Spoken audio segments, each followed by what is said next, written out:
Everyone guys, कैसे हैं आप लोग। उम्मीद करता हूं सब बढ़िया होंगे।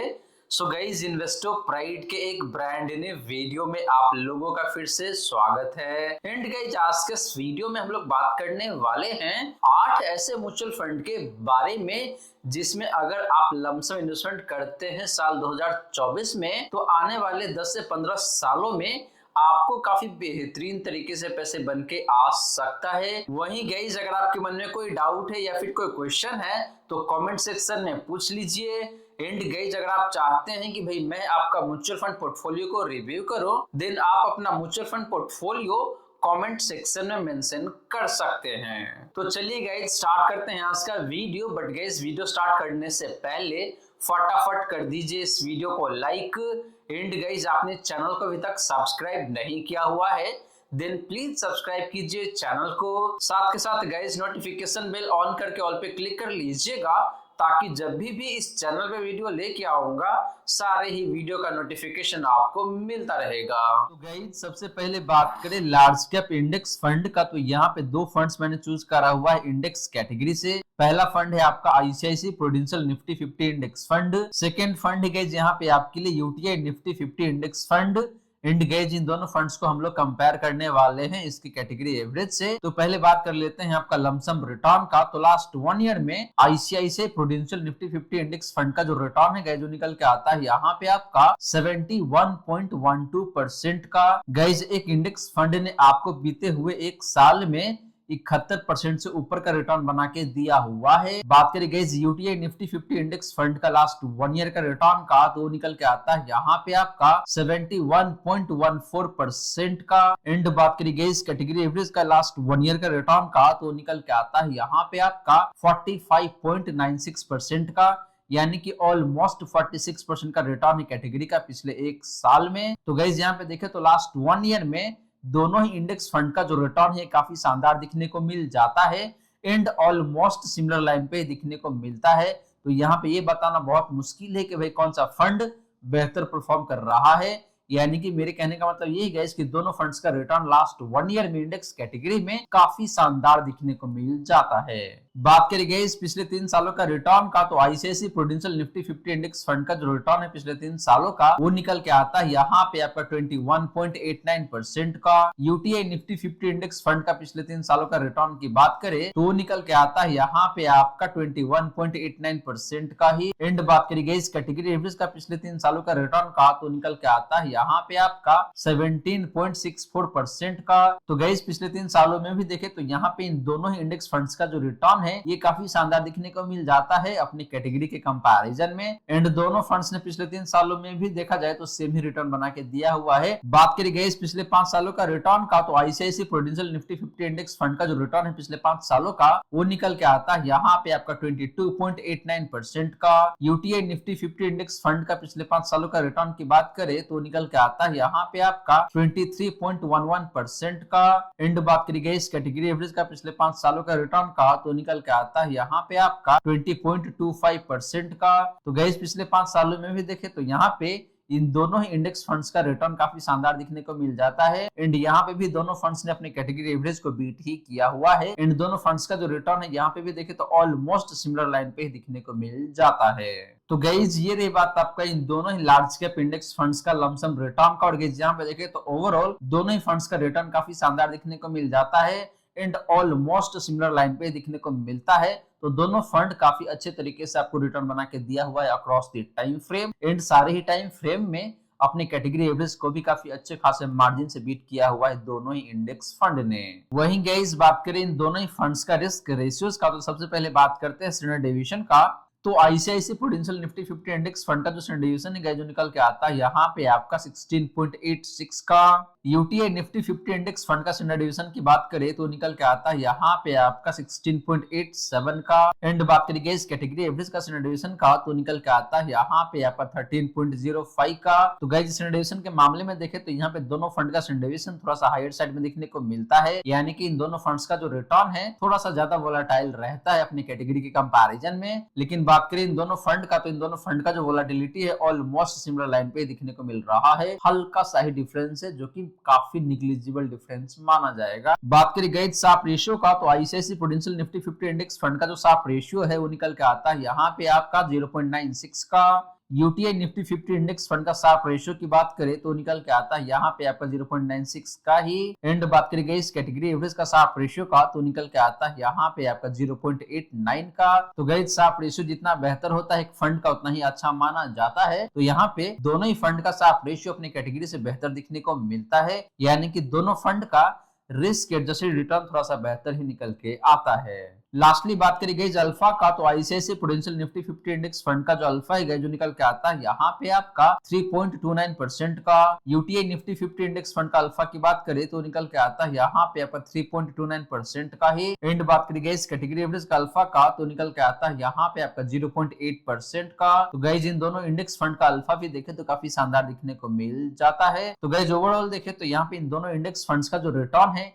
ये काफी जबरदस्त है। एंड इन दोनों फंड्स का जो रिस्क रेशियो है ये भी काफी शानदार दिखने को मिलता है। हाँ ये बात जरूर है कि भाई इन दोनों फंड का जो रिटर्न की वोलेटिलिटी है ये थोड़ा सा ज्यादा दिखने को मिलता है अपनी कैटेगरी के कंपैरिजन में। तो गाइस अगर आप लार्ज कैप कैटेगरी में किसी इंडेक्स फंड में इन्वेस्ट करना चाहते हैं तो ये दोनों फंड्स आपके लिए काफी शानदार हो सकता है और आप इन दोनों में से किसी एक के साथ जा सकते हैं। अब चलिए गाइस बात कर लेते हैं दो फ्लेक्सी कैप म्यूचुअल फंड्स के बारे में जो कि देखे तो काफी शानदार तरीके से आपको पैसे बना के दिया हुआ है और आने वाले टाइम में भी अगर आप लमसम करते हैं तो आपको काफी बेहतरीन तरीके से पैसे बन के आ सकता है।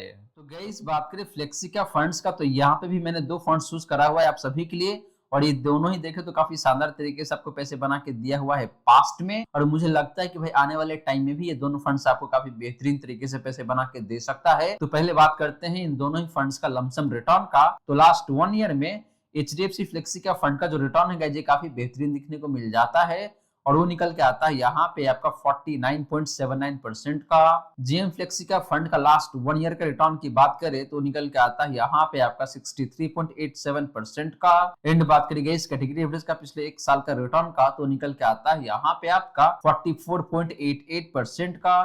तो गाइज लास्ट के 1 ईयर में इन दोनों ही फ्लेक्सी का फंड्स का जो रिटर्न है काफी शानदार दिखने को मिल जाता है। जेएम फ्लेक्सी का फंड का परफॉर्मेंस देखे तो यहाँ पे कंपैरेटिवली काफी शानदार दिखने को मिलता है। बात करी गई पिछले 3 सालों का रिटर्न का, तो एचडीएफसी फ्लेक्सी का फंड का जो रिटर्न है पिछले 3 सालों का वो निकल के आता है यहाँ पे आपका 27.79% का। जेएम फ्लेक्सी का फंड का पिछले 3 सालों का रिटर्न की बात करें तो निकल के आता है यहाँ पे आपका 29.33% का। एंड बात करें कैटेगरी एवरेज का पिछले 3 सालों का रिटर्न का, तो निकल के आता है यहाँ पे आपका 19.14% का। तो गाइस पिछले 3 सालों में भी देखे तो यहाँ पे इन दोनों ही फ्लेक्सी का फंड्स का रिटर्न काफी बेहतरीन दिखने को मिल जाता है। हालांकि बात करें इन दोनों में से एक बेस्ट फंड का, तो जेएम फ्लेक्सी का फंड का परफॉर्मेंस कंपैरेटिव टर्म में थोड़ा सा बेहतर दिखने को मिलता है 29.33% का। वहीं गाइस बात करें पिछले 5 सालों का रिटर्न का, तो एचडीएफसी फ्लेक्सी का फंड का जो रिटर्न है पिछले 5 सालों का वो निकल के आता है यहाँ पे आपका 25.66% का। जेएम फ्लेक्सी का फंड का पिछले 5 सालों का रिटर्न की बात करें तो निकल के आता है यहाँ पे आपका 27.47% का। एंड बात करी गई इस कैटेगरी एवरेज का पिछले 5 सालों का रिटर्न का, तो निकल के आता है यहाँ पे आपका 21.65% का। तो गाइस पिछले 5 सालों में भी देखे तो यहाँ पे इन दोनों ही फ्लेक्सी का फंड्स का रिटर्न काफी शानदार दिखने को मिल जाता है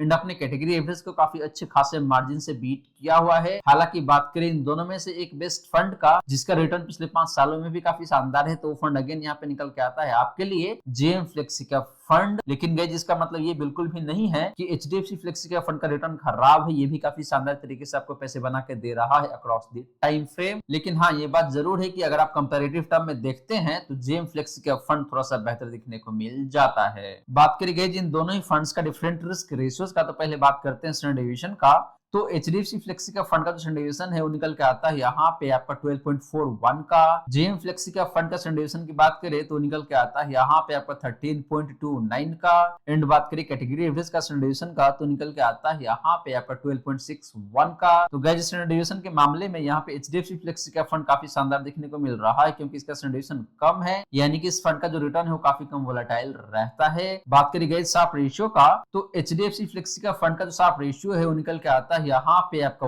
1.6 का। जेएम फ्लेक्सी का फंड का साफ रेशियो की बात करें तो निकल के आता है यहाँ पे आपका 1.69 का। एंड कैटेगरी एवरेज का साफ रेशियो की बात करें तो निकल के आता है यहाँ पे आपका 1.03 का। तो गाइस यहाँ पे देखें तो इन दोनों फंड्स का साफ रेशियो काफी शानदार है अपनी कैटेगरी के कंपैरिजन में। लेकिन बात करें इन दोनों में से एक बेस्ट फंड का जिसका साफ रेशियो बेहतर है तो वो फंड यहाँ पे आपके लिए जेएम फ्लेक्सी का फंड। लास्टली बात करी गई अल्फा का तो एचडीएफसी फ्लेक्सी का फंड का जो अल्फा है जो निकल के आता है यहाँ पे आपका 8.49% का। जेएम फ्लेक्सी का फंड का अल्फा की बात करें तो निकल के आता है यहाँ पे आपका 10.54% का। एंड बात करी गई इस कैटेगरी एवरेज का अल्फा का तो निकल के आता है यहाँ पे आपका 1.54% का। तो गई अल्फा भी देखे तो यहाँ पे इन दोनों ही फ्लेक्सी का फंड्स का काफी शानदार है एंड अपने कैटेगरी एवरेज को काफी अच्छे खासे मार्जिन से बीट किया हुआ है। लेकिन अगेन बात करें इन दोनों में से सबसे बेहतरीन फंड का जिसका अल्फा सबसे बेहतरीन है तो फंड यहाँ पे आपके लिए अगेन जेएम फ्लेक्सी का फंड जिसका अल्फा देखे तो यहाँ पे 10.54% का है। यानी कि ये फंड अपने बेंचमार्क इंडेक्स को पिछले 3 सालों में मोटा मोटी 10.5% से बीट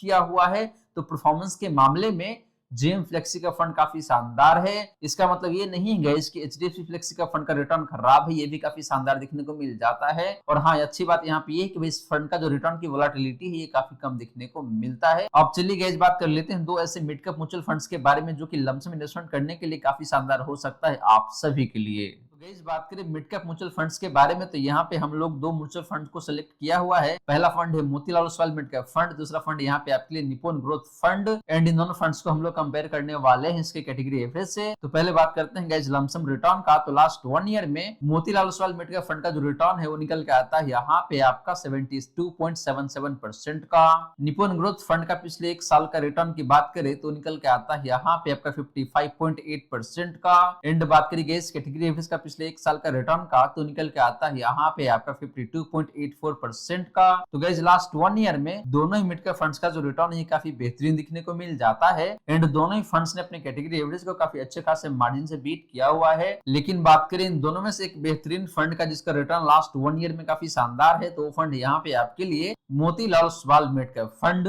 बात करी गई पिछले 3 सालों का रिटर्न का तो Motilal Oswal mid cap fund का जो रिटर्न है पिछले 3 सालों का वो निकल के आता है यहाँ पे आपका 37.95% का। निप्पॉन ग्रोथ फंड का पिछले 3 सालों का रिटर्न की बात करें तो निकल के आता है यहाँ पे आपका 28.46% का। एंड बात करी गई कैटेगरी एवरेज का पिछले 3 सालों का रिटर्न का तो निकल के आता है यहाँ पे आपका 25.41% का। तो गैस पिछले 3 सालों में भी देखे तो यहाँ पे इन दोनों मिड कैप फंड्स का जो रिटर्न है ये काफी शानदार दिखने को मिल जाता है। एंड अपने कैटेगरी एवरेज को काफी अच्छे खासे मार्जिन से बीट किया हुआ है। हालांकि बात करी गई जिन दोनों में से एक बेहतरीन फंड का जिसका रिटर्न पिछले 3 सालों में भी काफी जबरदस्त है तो वो फंड यहाँ पे आपके लिए Motilal Oswal mid cap fund. बात करी गई पिछले 5 सालों का रिटर्न का तो Motilal Oswal mid cap fund का जो रिटर्न है पिछले 5 सालों का वो निकल के आता है यहाँ पे आपका 34.1% का। निप्पॉन ग्रोथ फंड का पिछले 5 सालों का रिटर्न की बात करें तो निकल के आता है यहाँ पे आपका 32.06% का। एंड बात करी गई कैटेगरी एवरेज का पिछले 5 सालों का रिटर्न का तो निकल के आता है यहाँ पे आपका 29.58% का। तो गाइस पिछले 5 सालों में भी देखे तो यहाँ पे इन दोनों ही मिड कैप फंड्स का रिटर्न काफी जबरदस्त है अपने कैटेगरी एवरेज के कंपैरिजन में। हालांकि बात करें इन दोनों में से एक बेहतरीन फंड का जिसका रिटर्न पिछले 5 सालों में भी काफी बेहतर है तो फंड यहाँ पे आपके लिए Motilal Oswal mid cap fund. लेकिन जिसका मतलब ये नहीं है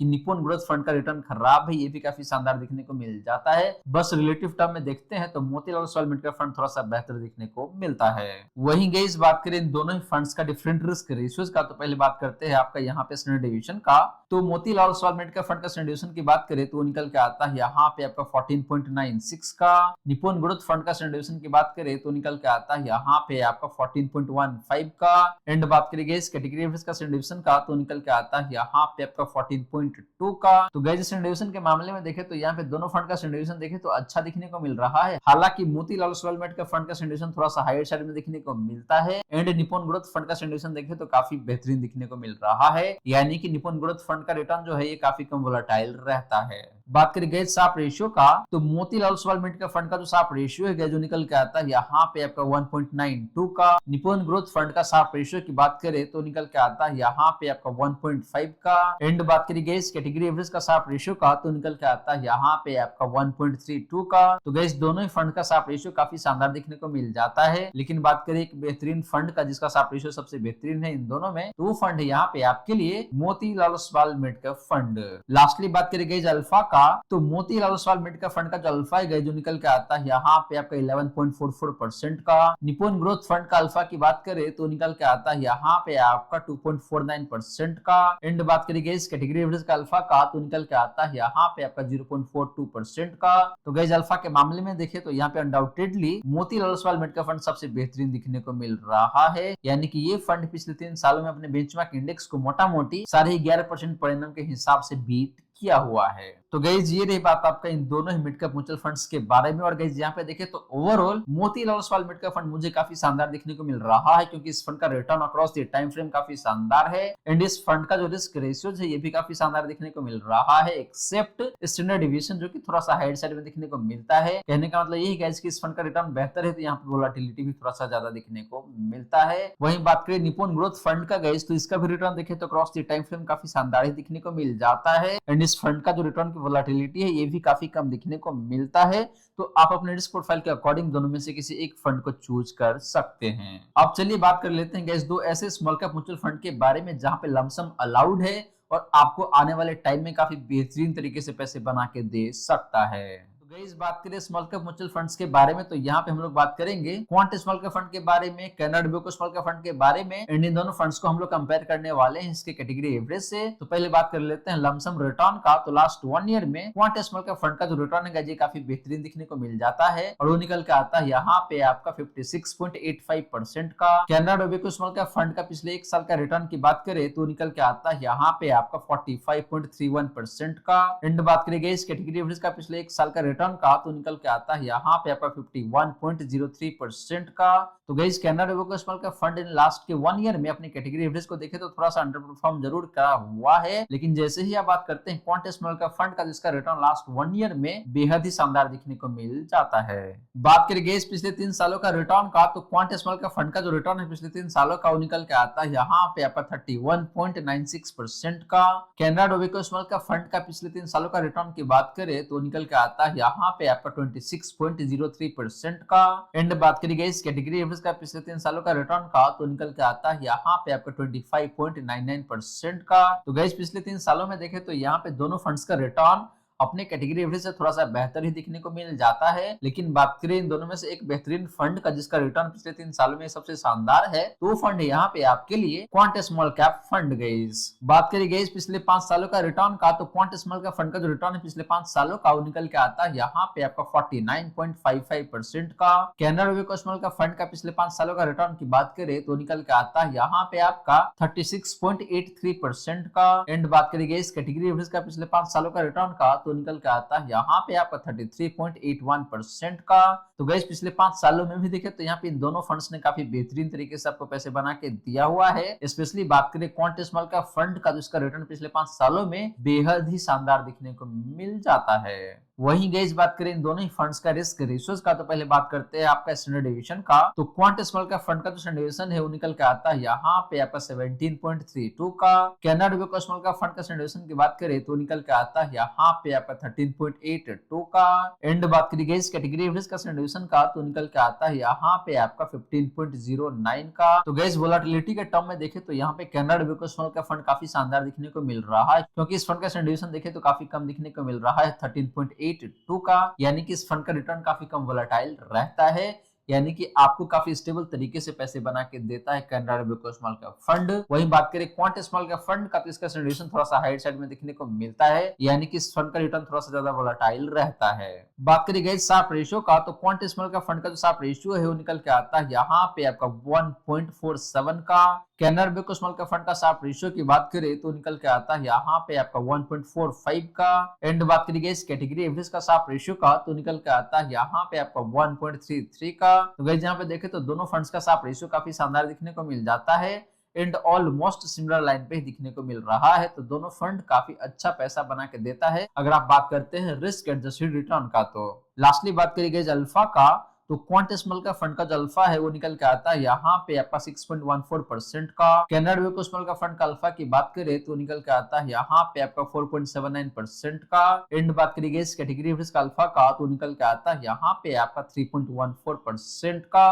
तो गाइस अल्फा भी देखे तो यहाँ पे इन दोनों ही फंड्स का काफी अच्छा दिखने को मिल जाता है। इससे ये पता चलता है कि भाई ये दोनों फंड्स अपने बेंचमार्क इंडेक्स को पिछले 3 सालों में काफी अच्छे खासे मार्जिन से बीट भी किया हुआ है। तो यहाँ पे अल्फा काफी शानदार है दोनों ही स्मॉल कैप फंड्स का। तो गाइस ये रही बात आपका इन दोनों ही स्मॉल कैप फंड्स का। और गाइस यहाँ पे देखे तो ओवरऑल दोनों ही फंड्स काफी शानदार है अपने कैटेगरी के कंपैरिजन में। हालांकि अगर आप एक हाई रिस्क इन्वेस्टर है और पैसे ज्यादा बनाना चाहते हैं, इन दैट केस आप क्वांट स्मॉल कैप फंड के साथ जा सकते हैं। वहीं अगर आप स्मॉल कैप कैटेगरी में थोड़ा सा कम रिस्क लेना चाहते हैं, इन दैट केस आपके लिए कैनरा वेको स्मॉल कैप फंड काफी शानदार हो सकता है। और गाइस आपको बता दूं कि स्मॉल कैप कैटेगरी में काफी कम ही फंड है जहां पे लमसम अलाउड है, जिसमें से ये 2 फंड भी है जहां पे आप लमसम कर सकते हैं। तो गाइस आशा करता हूं जितनी भी बातें मैंने बताने की कोशिश किया है सारी की सारी बातें आपको समझ में आ गया होगा। मन में अगर कोई डाउट है या फिर कोई क्वेश्चन है तो कमेंट सेक्शन में पूछ लीजिए। वहीं गाइस वीडियो अच्छी लगी हो या फिर वीडियो थोड़ा सा भी हेल्पफुल हो आप सभी को, देन प्लीज वीडियो को लाइक करके अप्रिशिएट करें। एंड गाइस आपने चैनल को अभी तक सब्सक्राइब नहीं किया हुआ है, देन प्लीज सब्सक्राइब कीजिए चैनल को। साथ के साथ गाइस नोटिफिकेशन बेल ऑन करके ऑल पे क्लिक कर लीजिएगा, ताकि जब भी इस चैनल पे वीडियो लेके आऊंगा सारे ही वीडियो का नोटिफिकेशन आपको मिलता रहेगा।